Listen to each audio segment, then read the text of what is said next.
Okay, welcome back, everyone. It is 11/9 of 2015. We continue now with Thomas Aquinas and the Summa Theologiae. We're going to take a look at his treatise on resurrection. It's going to be lesson number 26 in the Summa series. It'll be lesson number 26. And we're going to take a look at it as a definition, proposition, and conclusion. The 3 moments we learned from our last lesson. So in other words, we're going to look at it as a doxa opinion, propositional critique by the Logos, and then the conclusion in the third moment. So it's going to be a definition, proposition, and conclusion. We'll begin with the resurrection as definition as a doxa opinion in block 1.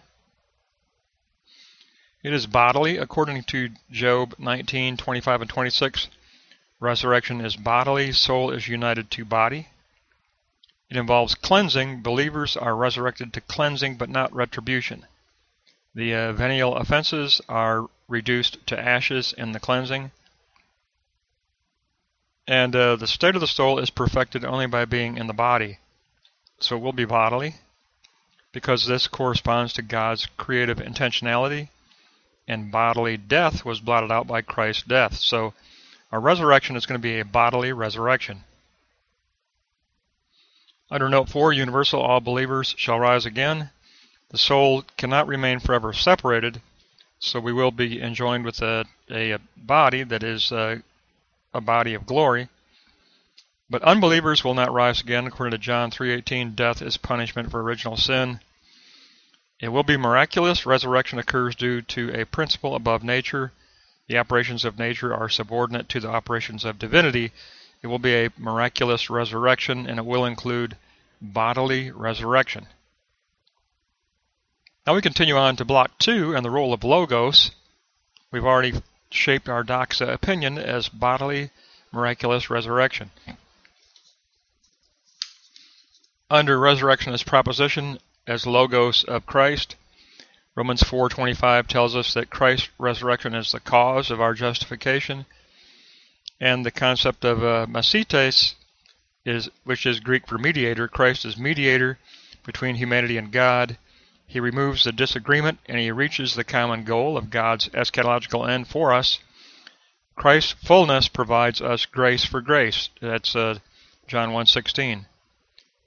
Christ, in his crucifixion and resurrection, provides grace for grace. As universal cause, he produces an effect in the likeness to his own form of resurrection. Therefore, Christ is the efficient cause of resurrection, and he is the exemplar cause of resurrection. We will be resurrected in an exemplar way, similar to the resurrection of Christ. He is the first fruits of our resurrection. The central axiom of the Logos, the same thing that wrought resurrection in Christ, is the active cause of our resurrection. We also have the concept of egeiro. We had the concept of mesites for mediator. Now, egeiro is the power of Christ. Christ's Godhead, the Godhead in Christ, is that power of raising up. It's the power to raise up and to bring into being. And it will occur at a time according to God's decreed will. And it is, note 5, it is resurrection is hearing the trumpet. 1 Thessalonians 4:15, the Lord will come down from heaven with the trumpet of God. So what does trumpet mean? Let's take a look at B, trumpet as signification. It signifies, it's a common bodily sign, has a threefold signification. It signifies that we are summoned to judgment. It signifies that we are summoned to the battle against the unwise. And it signifies that we are summoned to the feast everlasting in glory. It is also the divine nod, the sign as sound that all of nature must obey. Now, as far as the ministry of the angels, according to Brother Thomas, they take on the role of rhema voice. The voice of angels provides the work of transmutation of bodies in the resurrection. So for Brother Thomas, the angels participate in the transmutation of corrupt body into glorified body. That is their role. They have the administration of transmutation of body. It gives us a little bit of a triad at the bottom of block 2. We have a Mesites, Christ as a mediator, is the efficient cause of the resurrection. Egeiro, Christ is the power of the Godhead and is the exemplar cause of resurrection, which will be in likeness to his own resurrection. That will result in the realization of grace for grace. The trumpet, it equals our common goal in resurrection with Jesus Christ.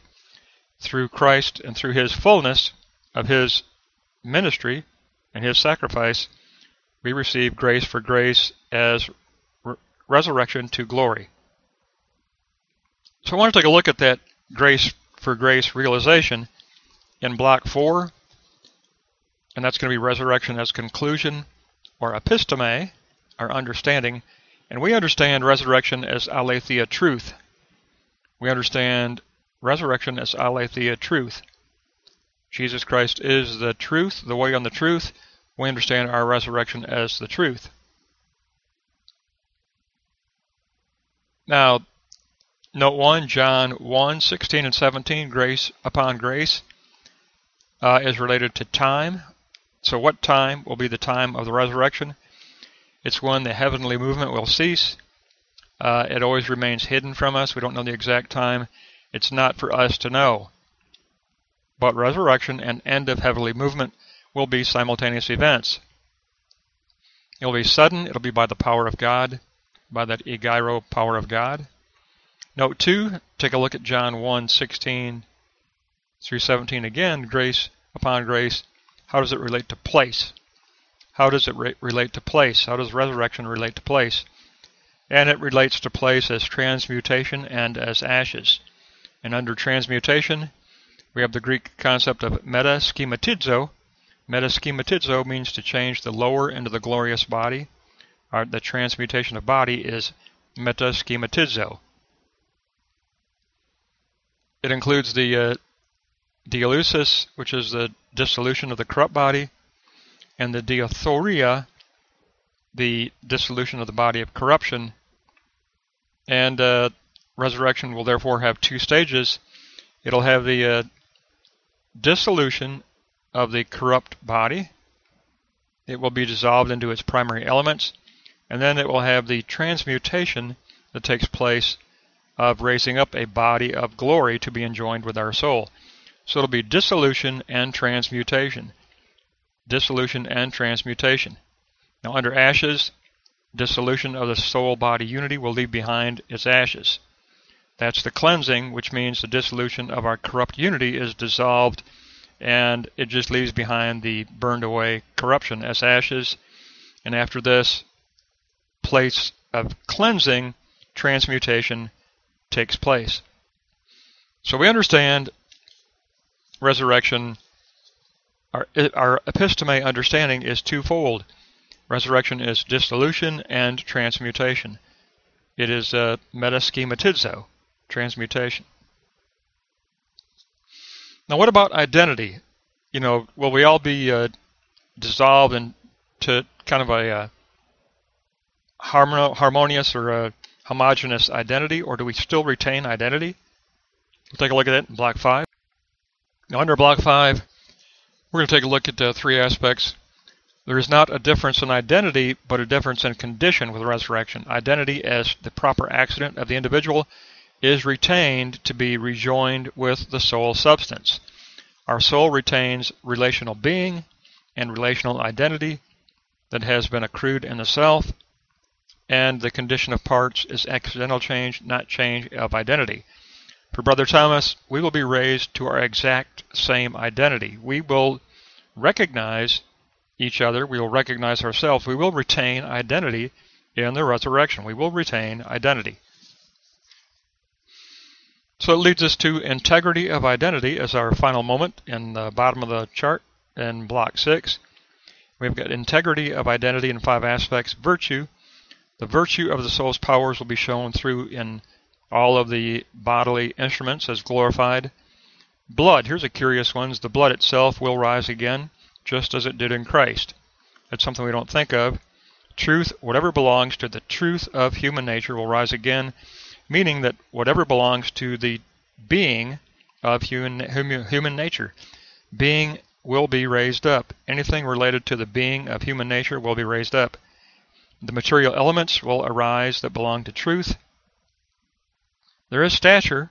There will not be the same quantity of glory given to every individual. All won't rise again to the same stature. Some will have more burned away than others. Some will have quantitatively more glory. There will be stature, or there will be gradation because of the judgment of reward, the judgment of reward that takes place for believers. There is a judgment of reward that occurs at the sound of the trumpet that we discussed in Block 2. So it gives us really a great look by Brother Thomas, which will be our final lesson of the Summa. We've done 26 lessons now, but we got a chance to look at the Doxa opinion that resurrection is going to be a bodily beatitude. It's going to be a bodily resurrection. We will have a body, and it will be through the mediation of Christ and the power of Christ. It'll be the Mesites and the Egeiro of Jesus Christ that will create and confer upon us a grace for grace reality of the truth of resurrection. And what is that truth? The truth is that it's twofold. It's going to be the judgment of reward dissolution and the transmutation of raising up of glorified body. It will be dissolution, dialusis, and metaschematizo.